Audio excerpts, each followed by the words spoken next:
இளைஞர்கள் அனைவரும் புத்தகங்கள் வாசிப்பதன் மூலம்தான் மிகச்சிறந்த பயனை அடைய போகிறார்கள். புத்தகங்கள் அதிகம் வாசிப்பது ஆண்களே என்ற தீர்ப்பு வழங்குமாறு அன்புடன் கேட்டுக்கொள்கிறேன். அருமையான பேச்சு, அற்புதமான பேச்சியா, தெளிவான பேச்சு, தெளிவான பேச்சு, கருத்துள்ள பேச்சு, வாசிப்புக்கு சிறந்த பேச்சு, அருமை. வாழ்க வாழ்க விளம்பரத்தை தமிழ் தலைத்து விடுங்க, வாழ்த்துக்கள் ஐயா.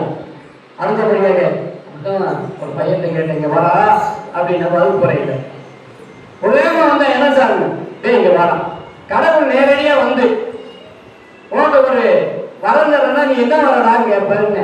அவன் சொன்ன சார் கடவுள் ஏற்று வந்து கேட்கறது இருக்கட்டும், அதே கடவுள் உங்கள்கிட்ட வந்து கேட்டா நீங்க என்ன வரங்க கேட்பீங்க. என்ன நான் சும்மா இருக்கப்பட்டோம்மா வாயை கொடுத்து வாங்கி கேட்கிறவைய கடவுளே கடவுளே எனக்கு அறிவு கொடு, கடவுளை கடவுளே நல்ல புத்தியை கொடு, கடவுளை கடவுளே நல்ல யோசனை கொடுன்னு கேட்பா அப்படின்னு. ஆமா சார், யாராருக்கு என்னென்ன இல்லையோ அதைத்தானே சார் கேட்பாங்க. உங்களுக்கு அது இல்லை, அதனால அதை கேட்குறீங்க, அதுதானே அப்படின்னு. உடனே அப்போ உன் அறிவை மெச்சி இந்த ஒரு புத்தகம் வாசி. ஏன்னா உன்னை உயர்த்தி விடக்கூடிய ஒரே ஏறி எதுனா புத்தகம் தான், நல்லா வாசி. இன்றைக்கு நீ தலை நிமிர்ந்து படித்த என்றால் நாளைக்கு தலை நிமிர்ந்து நடக்க வைக்கும் இந்த புத்தகம். இந்த உலகத்தை அமைதியாக காத்துக்கொண்டு ஆட்சி ஆளக்கூடியது எது என்றால் இரண்டே ரெண்டு, ஒன்று அன்பு, இன்னொன்று புத்தகம்.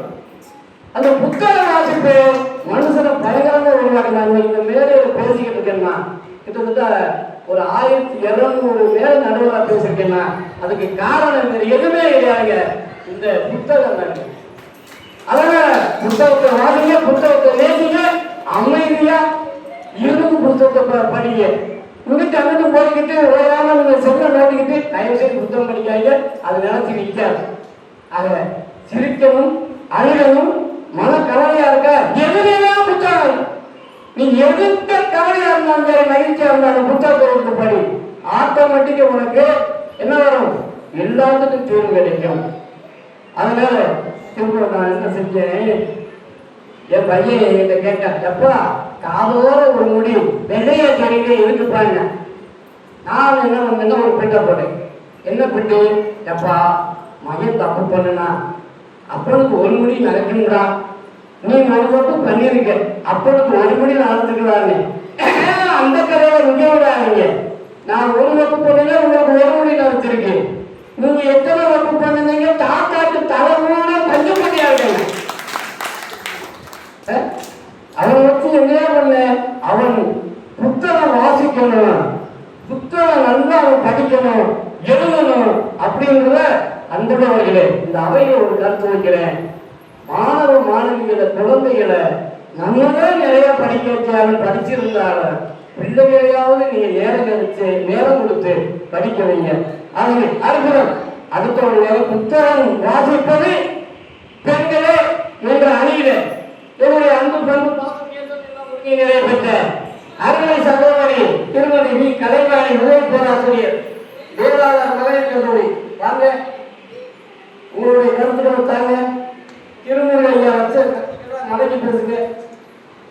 என்புகளை தெப்பமாக்கி நரிவிதக்கும் போர்க்களத்தில் தலையுருட்டி பந்தாடும் பறவையினம் அத்தலையில் ஒரு தலையாய் என் மகத்தலையும் இருந்தாலன்றோ இறைவனளித்த தேரெடுக்கும் பெருமை உண்டு என்று தன் ஒரே மகனை போர்க்களத்திற்கு அனுப்பி வைத்த புறநானூற்று தாயின் பாதங்களை தொட்டு வணங்கி உங்கள் அனைவரையும் வணங்கி மகிழ்கிறேன்.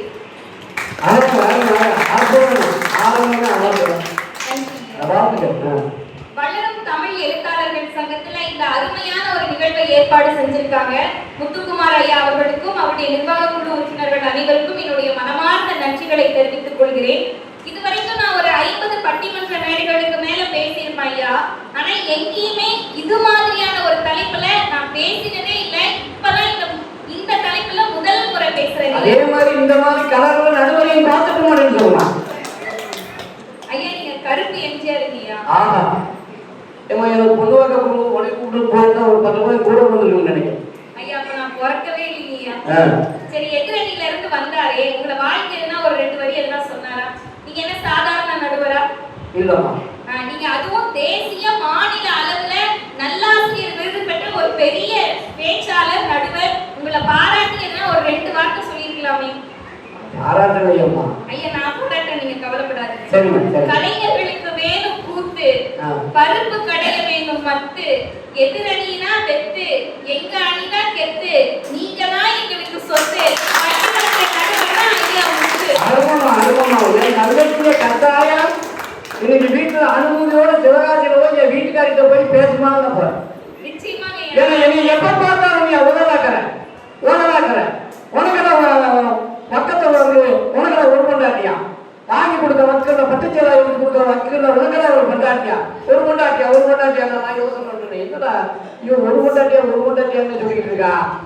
அப்ப இன்னொன்னு அழிப்புறவங்க. அதனால அருமையான பேச்சுப்பா. அருமை வாழ்ந்துக்கள். ஐயா தலைப்பு வந்து புத்தகம் வாசிப்பது ஆண்களா பெண்களா அதான தலைப்பு. ஆமாமா. புத்தகம் அதிகம் வாசிப்பது பெண்களே அப்படிங்கிற தலைப்புல நான் பேச வந்திருக்கேன். ஐயா சொன்னாரு இதோ அம்பேத்கர் வந்து படிச்சுக்கிட்டே இருந்தாராமா, அதுக்கப்புறம் இதழ்கள் மட்டும்தான் நாங்க வாசிக்கிறோமாமா, சமையல் குறிப்பு தான் வாசிப்போமாமா, சமைச்ச கணவரையே கொன்றுவோமாமா, எதுக்குன்னே இப்படி எல்லாம் போய் பேசுறாரு. இங்க பாருங்க, அவங்க மனைவி வந்து வாட்ஸ்அப் பேஸ்புக் நோண்டிட்டு இருந்தா இந்நேரம் இவருக்கு 3 வேளையும் சுட சுட சமைச்சு கொடுத்துருக்க முடியுமா ஐயா? அதுதானையா. ஓ அப்படி வேற இருக்குமா? இன்னைக்கு இரவு போனா என்ன கேட்டா திருமுருகன் ஐயாவுக்கு சோறே போடக்கூடாது அவங்க வீட்டுல. ஏன்னா நம்மள வாட்ஸ்அப் நோண்டிட்டு இருக்காங்கல்ல, அதனால அவங்க சோறே போடக்கூடாதுன்னு நான் சொல்லுவேன் நடுவர் அவர்களே. அம்பேத்கர் மட்டுமே படிக்கல நடுவர் அவர்களே, அம்பேத்கர் ஐயா தொடர்ந்து புத்தகங்களை படிக்கணும்னா அவருக்கு பின்னாடி நிச்சயமா அவங்க அம்மா இருந்திருப்பாங்களா இல்லையா? அவங்க அம்மா ஊக்கம் கொடுத்தனாலதான் புத்தகம் படிச்சிருக்காங்க அப்படின்னா அப்ப அம்பேத்கருடைய அம்மா நிச்சயமா ஏதாவது ஒரு புத்தகத்தையாவது வாசிக்க முயற்சி செஞ்சிருப்பாங்களா இல்லையா அந்த காலகட்டத்துல? இருக்குமா இருக்கும். எந்த ஒரு ஆணினுடைய வெற்றிக்கு பின்னாலும் ஒரு பெண் இருக்கிறாள் என்பதை யாராலும் மாற்ற முடியாது. அதே மாதிரிதான் தமிழ், அதாவது தொழில் உயர்வு சொல்லி அதை தொழுது படித்து பாப்பான்னு எங்க அம்மா அன்னைக்கே சொல்லி கொடுத்தாமா. நிச்சயமா அதெல்லாம் எடுத்து அவரை வாசிக்க சொல்லுங்க முதல்ல. பால்ராம் சொல்றாரு, வாசிப்பு உங்களை சுதந்திரமானதாக்கும் அப்படின்னு சொல்றாரு. சுதந்திரம் நிச்சயமா பெண்களாகி எங்களுக்கு வேணுங்க, அதுவும் ஆண்கள் கிட்ட